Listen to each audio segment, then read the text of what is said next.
റാന്നിയുടെ പ്രദേശങ്ങളിൽ നിന്ന്, ഈ ചിതറയുടെ ഈ എല്ലാ ഇടവഴികളിൽ നിന്ന് ഞങ്ങൾ യേശുക്രിസ്തുവിന്റെ നാമം പ്രസംഗിക്കുമ്പോൾ അതൊരു നല്ല വാർത്ത പറയാനാണ് വന്നത്. അതെന്താണ് വാർത്ത? ഞാൻ നിങ്ങളോട് ചോദിക്കട്ടെ, എല്ലാ മനുഷ്യരും ആഗ്രഹിക്കുന്ന ഒരു കാര്യം എന്താണ്? എല്ലാ ജീവജാലങ്ങളും ഏറ്റവും കൂടുതൽ ആഗ്രഹിക്കുന്ന ഒരു കാര്യം എന്താണ്? അത് സ്നേഹമാണ്. അപ്പോൾ സ്നേഹമാണ് എല്ലാവരും കൊതിക്കുന്ന ഒരു ഉത്തമമായിരിക്കുന്ന വികാരം. എന്നാൽ പലപ്പോഴും നമ്മൾ നിരാശരായിട്ട് തീരുന്നത് സമ്പത്തില്ലായ്മയിലല്ല. പലപ്പോഴും നമ്മൾ ദുഃഖാകുലരായിട്ട് തീരുന്നത് നമുക്ക് ആരോഗ്യമില്ലാത്ത കൊണ്ടോ രോഗമുള്ളത് കൊണ്ടൊന്നുമല്ല. ഏത് രോഗക്കിടക്കയിലും ഏത് ദാരിദ്ര്യാവസ്ഥയിലും നമ്മളെ സ്നേഹിക്കുന്ന, ആത്മാർത്ഥമായിട്ട് സ്നേഹിക്കുന്ന ഒരാൾ നമ്മുടെ കൂടെ ഉണ്ടെങ്കിൽ നമുക്ക് അതിനെല്ലാം ഓവർകം ചെയ്യാൻ കഴിയും, അതിനെല്ലാം നമുക്ക് ജയിക്കുവാൻ കഴിയും. അതുകൊണ്ട് പ്രിയപ്പെട്ടവരെ, ഞാൻ പറഞ്ഞു വരുന്നത്, ഈ സ്നേഹം നമുക്ക് എവിടെ നിന്നാണ് കിട്ടുന്നത് എന്ന് മാത്രമല്ല, നമ്മളൊക്കെ തമ്മിലുള്ള സ്നേഹം, മനുഷ്യനോടുള്ള, അമ്മയ്ക്ക് കുഞ്ഞുങ്ങളോടുള്ള, അല്ലെങ്കിൽ അപ്പന് മക്കളോടുള്ള, ഭാര്യയ്ക്ക് ഭർത്താവിനോടുള്ള തിരിച്ചുള്ള സ്നേഹത്തിനൊക്കെ ഒരു ലിമിറ്റ് ഉണ്ട്. അതൊക്കെ എന്താണ്? കുറച്ച് നാളത്തേക്ക് മാത്രമേ സ്ഥിരമായിട്ട് നിലനിൽക്കത്തുള്ളൂ. എല്ലാ ഭൂമിയിലുള്ള എല്ലാ സ്നേഹത്തിനും അതിൻ്റെതായിരിക്കുന്ന ഒരു പ്രതിഫലം ആഗ്രഹിച്ചുകൊണ്ടാണ് ചെയ്യുന്നത്. അപ്പോൾ പ്രതിഫലം മേടിച്ചുകൊണ്ട് സ്നേഹിക്കുന്ന സ്നേഹമാണ് മനുഷ്യൻ്റെത്. അതായത് ഞാനൊരു കാര്യം പറയാം, ഒരു ഭാര്യാഭർത്തൃ ബന്ധത്തിലെ സ്നേഹം ഓർത്ത് നോക്കിക്കേ. ആദ്യ സമയത്തൊക്കെ ആദ്യ സ്നേഹം തീക്ഷ്ണമാണ്. പക്ഷെ പിന്നെ എന്താണ് ഈ തീക്ഷ്ണത കുറയുന്നതിന്റെ കാര്യം എന്ന് ചോദിച്ചു കഴിഞ്ഞാൽ, ഇരുവരുടെ ഹൃദയത്തിലുള്ള സ്വന്തം ആഗ്രഹങ്ങൾക്ക് മറ്റേ വ്യക്തി പങ്കാളി അതിനോട് ചേർന്ന് വരുന്നില്ല എന്ന് കാണുമ്പോൾ അവരുടെ ഹൃദയം പതിയെ തണുക്കുവാൻ തുടങ്ങി. സ്നേഹത്തിൽ നിന്ന് ഹൃദയം അകന്ന സ്നേഹം കുറഞ്ഞു വരാൻ തുടങ്ങും. അതായത് സ്വന്തം ഇഷ്ടത്തിന് വേണ്ടിയിട്ടും സ്വന്തമായിരിക്കുന്ന ആ ആഗ്രഹങ്ങൾക്ക് മൊത്തമെണ്ണമാണ് മനുഷ്യനെ സ്നേഹിക്കുന്നത്. അതായത് എനിക്ക് ഒത്തിരി അനുഭവങ്ങളുണ്ട്. നമ്മളൊരു മനുഷ്യനെ സഹായിച്ചു, നമ്മളൊരു മനുഷ്യനെ സ്നേഹിക്കുന്നു എന്ന് കരുതുക. അവന്റെ എല്ലാ ആവശ്യങ്ങളും നമ്മൾ നിവർത്തിക്കുന്നുണ്ട്, അവൻ എല്ലാ വസ്തുവകളും നമ്മൾ ഇഷ്ടം പോലെ കൊടുക്കുന്നുണ്ട്. പക്ഷെ ഒരു ദിവസം നമ്മളിൽ നിന്നുള്ള വരുമാനം ആ വ്യക്തിക്ക് നിലച്ചു കഴിഞ്ഞാൽ ആ മനുഷ്യൻ നമ്മുടെ മുമ്പിൽ നമ്മളെ അവൻ ശത്രുവായിട്ടാണ് പിന്നെ കാണുന്നത്. അപ്പോൾ നോക്ക് പ്രിയപ്പെട്ടവരെ, എല്ലാ മനുഷ്യരുടെയും സ്നേഹത്തിനകത്ത് കളങ്കമുണ്ട്. എന്നാൽ കളങ്കമില്ലാത്ത ഒരു സ്നേഹം എവിടെ നിന്ന് കിട്ടും? അത് ദൈവത്തിൽ നിന്ന് മാത്രമേ ഉള്ളൂ. ദൈവസ്നേഹം എന്ന് നിങ്ങൾ കേട്ടിട്ടില്ലയോ? ആ കളങ്കമില്ലാത്ത സ്നേഹം ഞങ്ങൾ നിങ്ങളോട് അല്പനേരം പറഞ്ഞോട്ടെ. ആ സ്നേഹം നമുക്ക് തന്നെ ഓരോ ഒരു വ്യക്തി യേശു ക്രിസ്തുവാണ്. കാരണം എന്താണ്?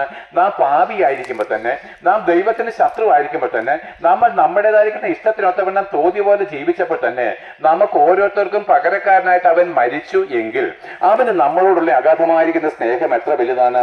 ആകയാൽ അല്പനേരം ശാന്തതയോടെ നിങ്ങൾ ഞങ്ങളെ കേൾക്കണം എന്നാണ് ഞങ്ങൾ ആഗ്രഹിക്കുന്നത്.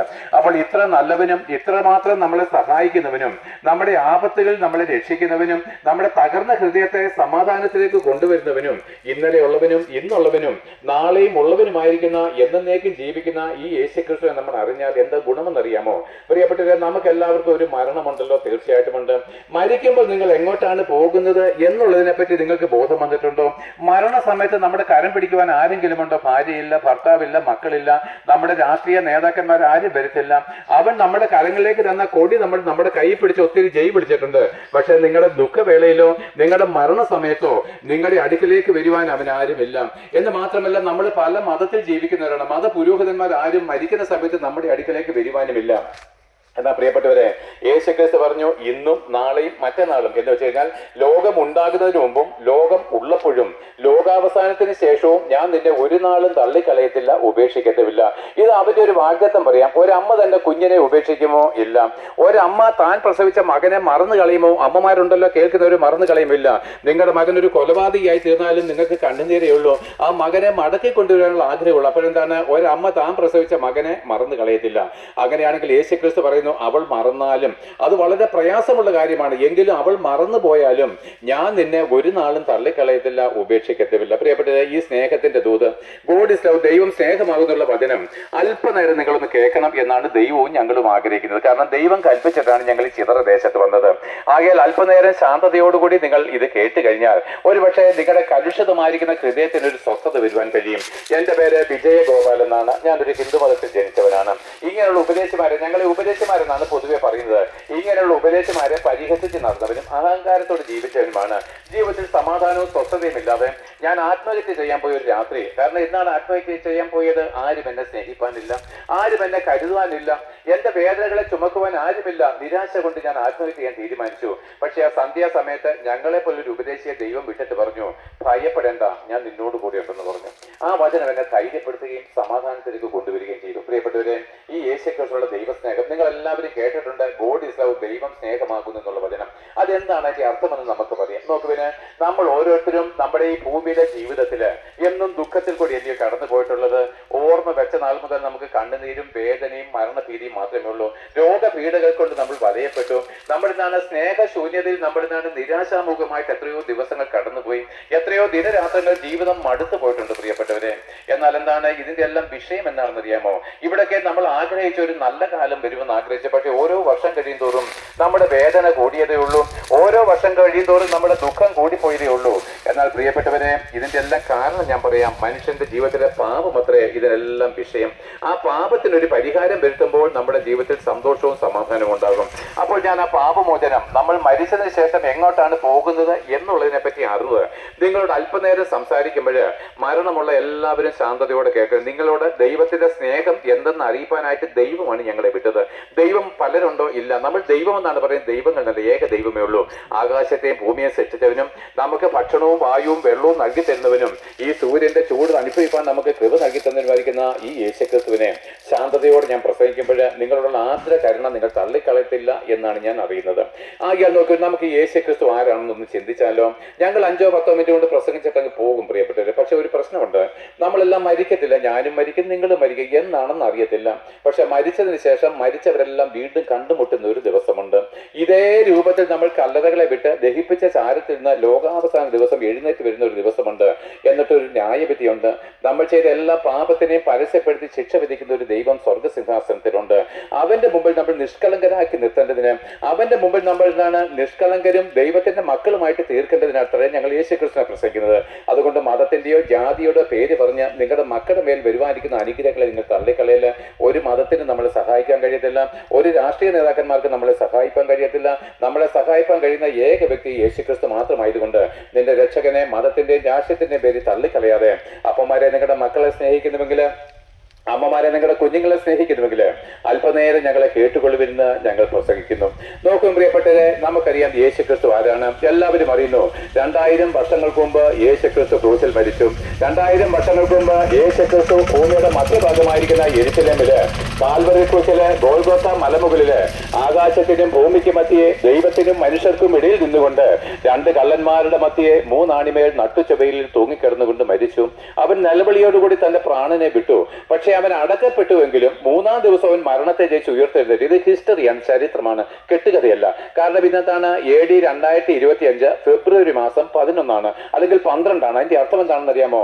യേശുക്രിസ്തു മരിച്ചിട്ട് 2025 വർഷവും 1 മാസവും 12 ദിവസവുമായി. അപ്പോൾ ഇതൊരു ചരിത്ര സംഭവമാണ്. അങ്ങനെയാണെങ്കിൽ യേശുക്രിസ്തു അല്ലാതെ ആരെങ്കിലും മരിച്ചവരിൽ നിന്ന് ഉയർത്തെഴുന്നേറ്റിട്ടുണ്ടോ? ഇല്ല. മരിച്ചവരിൽ നിന്നും ആദ്യമായിട്ട് ഉയർത്തെഴുന്നേറ്റവൻ അവൻ ഇന്നും ജീവിക്കുന്നുണ്ട്. ഇനി അവന് മരിപ്പാൻ കഴിയത്തുമില്ല. അതുകൊണ്ട് ആത്മരൂപിയായിരിക്കുന്ന ഈ തേജസ്കരിക്കപ്പെട്ട ക്രിസ്തുവിനെ ഞങ്ങൾ പ്രസംഗിക്കുമ്പോൾ ശാന്തതയോടെ കേട്ടുകൊള്ളുവിൻ. നിങ്ങൾ ആരായാലും, ഉന്നതന്മാരോ രാജാക്കന്മാരോ പ്രഭുക്കന്മാരോ ഹിന്ദുക്കളോ ക്രിസ്ത്യാനികളോ മുസ്ലിങ്ങളോ ആരുമായിക്കോട്ടെ, നിങ്ങൾ BJP-കാരോ കമ്മ്യൂണിസ്റ്റുകാരോ കോൺഗ്രസ്സുകാരോ ആരുമായിക്കോട്ടെ, നാളെ മരണമുണ്ട്. മരിച്ചതിന് ശേഷം യേശുക്രിസ്തു എന്ന ഏക വ്യക്തിയുടെ മുമ്പിൽ നിങ്ങൾ നിന്നേ പറ്റൂ പ്രിയപ്പെട്ടവരെ.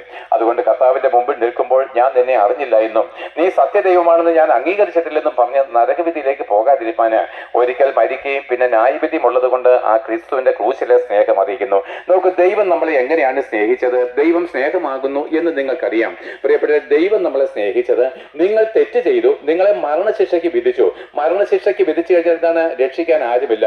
പക്ഷെ സ്വർഗത്തിൽ നിന്ന് ക്രിസ്തു ഇറങ്ങി വന്നിട്ട് നിന്റെ തെറ്റ് സ്വയം ഏറ്റിട്ട് നിനക്ക് പകരക്കാരനായിട്ട് മരിച്ചു. പാപിയായിരിക്കുന്ന നിന്റെ പാപം സ്വയം ഏറ്റിട്ട് നിനക്ക് പകരക്കാരനായിട്ട്, പാപത്തിന്റെ ശമ്പളം മരണമാണെന്നുള്ള ദൈവ കോടതിയുടെ മുമ്പിൽ അവൻ നിനക്ക് പകരക്കാരനായിട്ട് മരിച്ചതാണ് ഗോഡ് ഈസ് ലവ്, ദൈവം സ്നേഹമാകുന്നു.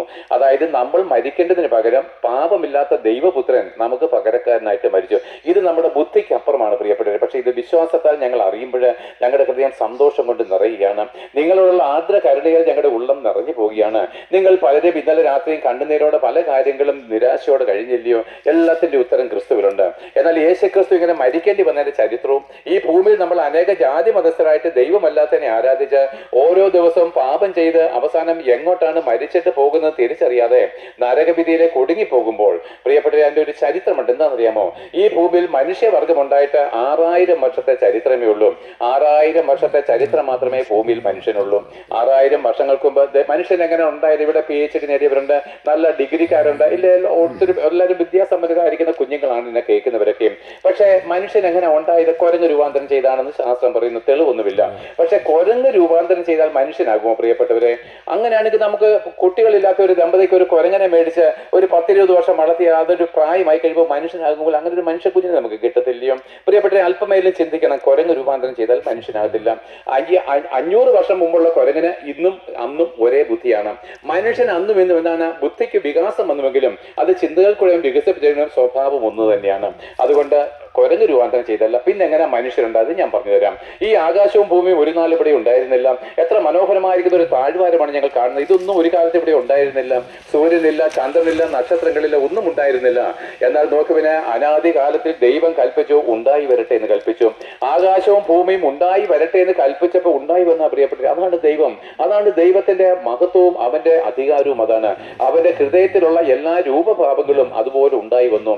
അതിനുശേഷം എല്ലാ ജീവജാലങ്ങളെയും ദൈവം സൃഷ്ടിച്ചു. എന്തിനു വേണ്ടിയിട്ട്? വെറുതെ അല്ല ദൈവം ഭൂമിയെ സൃഷ്ടിച്ചത്, അത് മനുഷ്യന്റെ പാർപ്പിനായിട്ട് അത്രേ.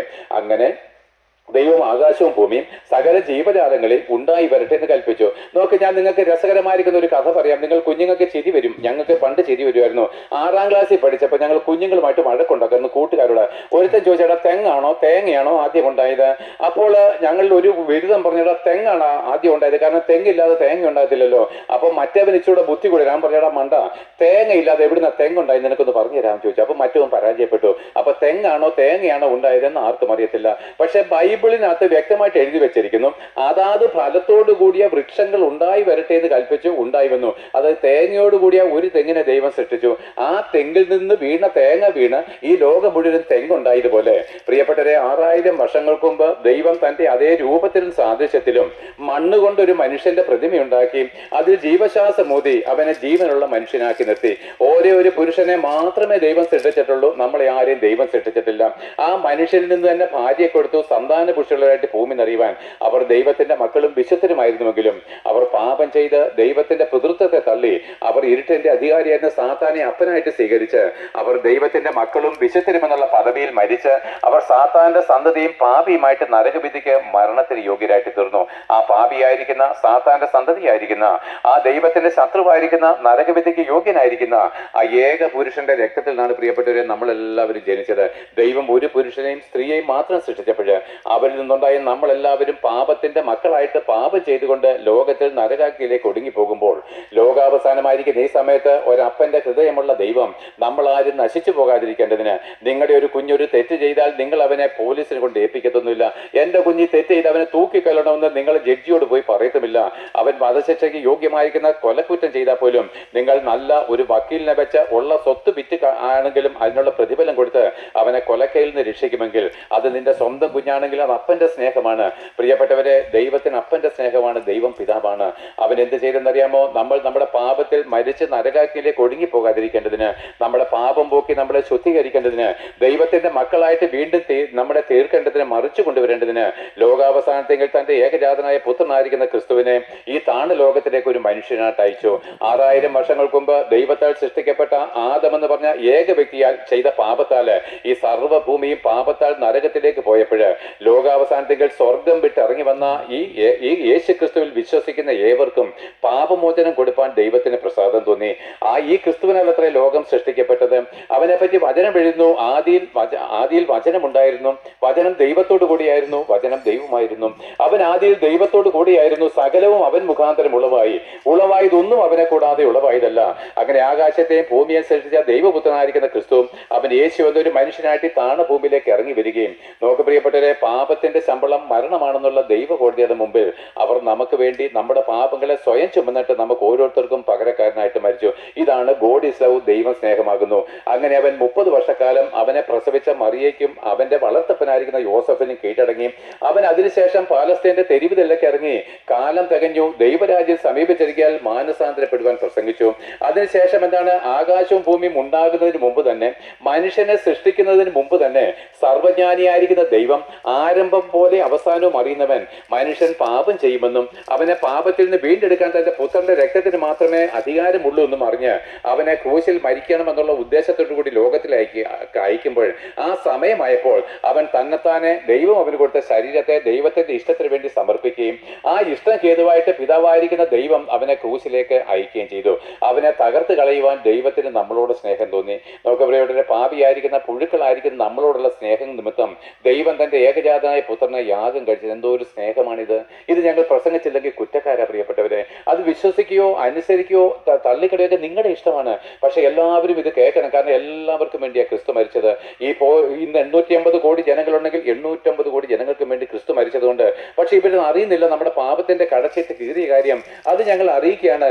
യേശുക്രിസ്തു ക്രൂശിൽ മരിച്ചപ്പോൾ നിന്റെ പാപത്തിന്റെ കടച്ചിട്ട് കീറിക്കളഞ്ഞെന്നും അതിൽ വിശ്വസിക്കുന്നവർക്ക് ഇനി ദൈവത്തിന് മുമ്പിൽ പാപത്തിന്റെ കടമില്ലെന്നും അറിയിക്കാനായിട്ട് ഞങ്ങളെ അറിയിച്ചിരിക്കുകയാണ്. അല്ല, ഞങ്ങൾ സ്വയമായിട്ടൊന്നും പറയുന്നില്ല പ്രിയപ്പെട്ടവരെ. എന്നാൽ നോക്കുവിന് ആ യേശുക്രിസ്തു അവസാനം കാൽവരി ക്രൂശിലേക്ക് പോവുകയാണ്. അവർ അവനെ ദുഷ്ടന്മാരുടെ കരങ്ങളിൽ തന്നെത്താൻ ഏൽപ്പിച്ചു കൊടുത്തു. അവർ അവനെ ചാട്ടവാറ് വീശി അടിച്ച് അവന്റെ ശരീരത്തിലെ മാംസകഷ്ണങ്ങൾ ചിതറി അവനിതാ ഭൂമിക്കും ദൈവത്തിനും, സ്വർഗത്തിനും ഭൂമിക്കും മധ്യേ, ആകാശത്തിനും ഭൂമിക്കും മധ്യേ, ദൈവത്തിനും മനുഷ്യർക്കും ഇടയിൽ നിന്നുകൊണ്ട് രണ്ട് കള്ളന്മാരുടെ മധ്യേ നമ്മുടെ പാപച്ചുമടായിരിക്കുന്ന മരക്കുരിശിൽ തൂങ്ങിക്കിടക്കുവാൻ ഇടയായി. അവിടെ അവൻ കഠിനമായിരിക്കുന്ന പീഡകളേറ്റും. അവൻ അടിയേറ്റ് അവന്റെ ശരീരം തകർക്കപ്പെടുമ്പോൾ എന്റെ പ്രിയപ്പെട്ടവരെ, ഭൂമി ഉണ്ടാക്കിയവൻ അവന്റെ സൃഷ്ടിയായിരിക്കുന്ന മനുഷ്യരുടെ കരങ്ങളാൽ അടിയേൽക്കുമ്പോൾ അതിനകത്ത് അഗാധമായിരിക്കുന്ന ഒരു സ്നേഹമുണ്ട്. ആ സ്നേഹമാണ് ഞാൻ പറഞ്ഞു വരുന്നത്. ഒരു രാജാവ് പ്രജയുടെ കയ്യിൽ നിന്ന് അടിയേൽക്കുമ്പോഴും മിണ്ടാതിരിക്കുന്നത് പോലെ കർത്താവ് മിണ്ടാതിരുന്നു. കാരണം ഞാൻ ഇങ്ങനെ കഷ്ടം സഹിക്കുന്നില്ലെങ്കിൽ നിനക്കൊരിക്കലും എന്റെ പിതാവിനെ കാണുവാൻ കഴിയത്തില്ല. ഒരിക്കലും സ്വർഗീയമായിരിക്കുന്ന അനുഭവത്തിലേക്ക് നിനക്ക് ചെല്ലുവാൻ കഴിയത്തില്ല.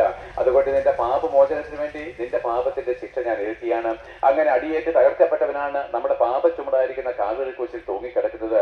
അവിടെ അവൻ മരിക്കുകയാണ്. അവിടെ മരിക്കുമ്പോൾ ആദിയിൽ ആദം പാപം ചെയ്തപ്പോൾ ദൈവം അടച്ചു കളഞ്ഞ സ്വർഗ്ഗവാതിൽ തുറക്കുകയും മനുഷ്യനോട് ദൈവത്തിന് പ്രസാദം തോന്നിയിട്ട് ആ സ്വർഗം തുറന്ന് ഏത് പാപിക്കും യേശുക്രിസ്തു എന്ന ഏക വാതിൽ കൂടെ, സ്വർഗത്തിന് 2 വാതിലില്ല പ്രിയപ്പെട്ട, യേശുക്രിസ്തു എന്ന ഏക വാതിൽ കൂടെ നിങ്ങൾക്ക് വിശ്വസിക്കുന്നുവെങ്കിൽ സ്വർഗത്തിലേക്ക് പ്രവേശിപ്പാൻ ജീവന്റെ പുതുവഴി, പുതിയ നിയമം ആരംഭിച്ചിരിക്കുന്നു.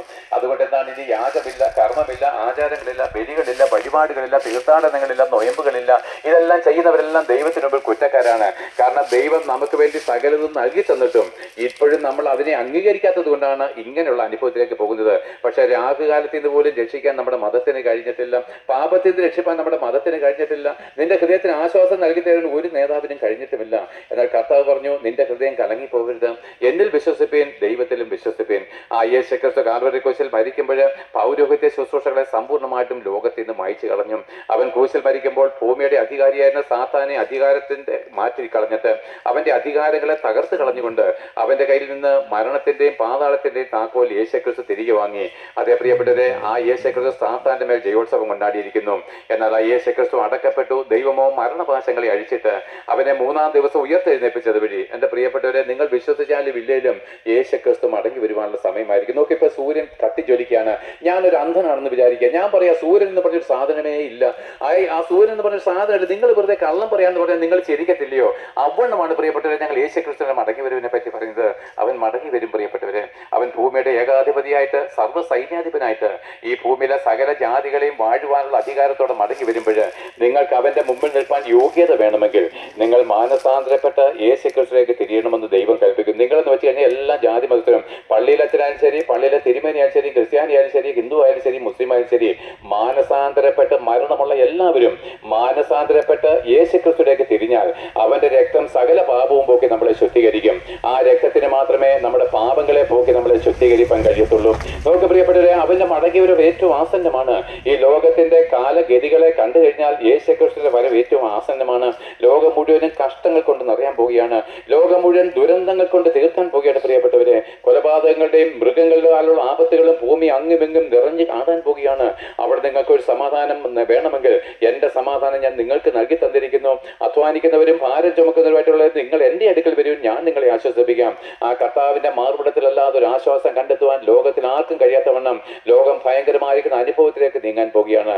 എന്നാൽ യേശുക്രിസ്തു മടങ്ങി വരുമ്പോൾ ഞാൻ മാനസാന്തരപ്പെട്ടത് വഴി എൻ്റെ രക്ഷയെ ഞാൻ ഉറപ്പിച്ചിരിക്കുന്നു. എൻ്റെ പ്രത്യാശ ഞാൻ പറയാം. ഇന്നാണ് ഞാൻ മരിക്കുന്നതെങ്കിൽ, ഇന്നാണ് യേശുക്രിസ്തു മടങ്ങി വരുന്നെങ്കിൽ, അവൻ എൻ്റെ ദ്രവിച്ചു പോകുന്ന ശരീരത്തെ മാറ്റി തേജസ്സും തിളക്കമേറിയതുമായിരിക്കുന്ന ഒരു പുതിയ ശരീരം തന്ന് 1000 വർഷം ഞങ്ങൾ യേശുക്രിസ്തുവിനോടുകൂടെ ഭൂമിയിൽ വാഴുകയും 1000 ആണ്ടിന് ശേഷം ലോകം അവസാനിക്കുമ്പോൾ ഞങ്ങൾ സ്വർഗത്തിലേക്ക് മരണത്തെ ജയിച്ച് പറന്നു പോവുകയും ചെയ്യും. എന്നാൽ നിങ്ങൾ ആരുമായിക്കോട്ടെ പ്രിയപ്പെട്ടവരെ, നിങ്ങൾക്കൊരു മരണമുണ്ടെങ്കിൽ നിങ്ങളുടെ മരണത്തിൽ നിന്ന് രക്ഷിപ്പാൻ നിങ്ങൾക്ക് പകരക്കാനായിട്ട് മരിക്കുകയും മരണത്തെ ജയിച്ച് ഉയർത്തുന്നതൊക്കെ ചെയ്ത ഈ യേശുക്രിസ്തുവിനെ അംഗീകരിക്കാതാണ് മരിക്കുന്നതെങ്കിൽ, ഇന്നാണ് യേശുക്രിസ്തു മടങ്ങി വരുന്നെങ്കിൽ ഇന്നേക്ക് 1000 വർഷം തികയുന്ന ലോകം അവസാനിക്കും. പ്രിയപ്പെട്ടവരെ, അന്ന് എൻ്റെ പ്രസംഗം കേട്ട് നിങ്ങൾ ഓരോരുത്തരും കല്ലറകളെ വിട്ട് ഇതേ രൂപത്തിൽ എഴുന്നേക്കും, ഇതേ രൂപത്തിൽ ദഹിപ്പിച്ച ചാരത്തിൽ നിന്ന് എഴുന്നേറ്റ് വരും. ഇതേ പ്രസംഗം നിങ്ങളെ ന്യായം വിധിക്കും. യേശുക്രിസ്തുവിന്റെ സിംഹാസനത്തിന്റെ മുമ്പിൽ നിങ്ങൾ നിൽക്കുമ്പോൾ നിങ്ങളുടെ സകല രഹസ്യങ്ങളും പാപങ്ങളും സ്വർഗത്തിൽ അവണ്ണം എഴുതി വെച്ചിട്ടുണ്ട്, ചിത്രീകരിച്ചിട്ടുണ്ട്. അതെല്ലാം ദൈവം അങ്ങോട്ട് പരസ്യപ്പെടുത്തും. എൻ്റെ പ്രസംഗം കേൾക്കുമ്പോഴുള്ള ഹൃദയത്തിന്റെ വിചാരങ്ങൾ പോലും ദൈവം പരസ്യപ്പെടുത്തും. അവൻ നമ്മളെ നിത്യമായിരിക്കുന്ന നരകാക്കിയിലേക്ക് തള്ളിക്കളഞ്ഞാൽ ആ നരകത്തിൽ നമ്മളെ വീണ്ടെടുപ്പാൻ ആർക്കും കഴിയത്തില്ല. ഒരു പുരോഹിതന്മാർക്ക് നമ്മളെ രക്ഷിക്കാൻ കഴിയത്തില്ല. പ്രിയപ്പെട്ടവരെ, ആ നരകത്തിൽ എന്ന് പറഞ്ഞാൽ അവസാനമില്ലാത്തതാണ്. എത്ര കോടി വർഷം കഴിഞ്ഞാലും തീർന്നു പോകാത്തതാണ്. പ്രിയപ്പെട്ടവരെ, നിങ്ങളുടെ കുഞ്ഞുങ്ങളെ ഓർക്കുമോ? നിങ്ങളുടെ മക്കളെ നിങ്ങൾ ഓർക്കുമോ? എൻ്റെ പ്രിയപ്പെട്ടവരെ, ഇത് സത്യമാണ്. പ്രിയപ്പെട്ടവരെ, അന്ന് നിങ്ങൾ നിലവിളിച്ചിട്ട് ഒരു കഥയുമില്ല. ആ നരകത്തിൽ നമ്മളെ വീണ്ടെടുക്കുവാനത്രേ ക്രിസ്തു നമുക്ക് വേണ്ടി മരിച്ചത്. ആകിയാൽ നിങ്ങളാരും നരകത്തിൽ പോകുവാനല്ല, നിങ്ങളാരും നശിച്ചു പോകണമെന്നും ദൈവവും ഞങ്ങളും ആഗ്രഹിക്കുന്നില്ല. ഇതിനാണ് ഞങ്ങൾ സുവിശേഷം അറിയിക്കുന്നത്. ഇതിനാണ് ദൈവം ചിതറിപ്പോയി ഞങ്ങളോട് പ്രസംഗിക്കാൻ ആവശ്യപ്പെട്ടത്. ആവട്ടെ, നിങ്ങൾ പ്രസംഗം കേട്ടല്ലോ, ഞങ്ങളുടെ കയ്യിൽ നിന്ന് ബൈബിൾ നിങ്ങൾക്ക് തന്നിട്ടുണ്ടല്ലോ, വായിച്ച് നിങ്ങൾക്ക് ഹിതമെങ്കിൽ വിശ്വസിക്കുക, ഇല്ലെങ്കിൽ തള്ളിക്കളയുവാനുള്ള സ്വാതന്ത്ര്യം നിങ്ങൾക്കുണ്ട്.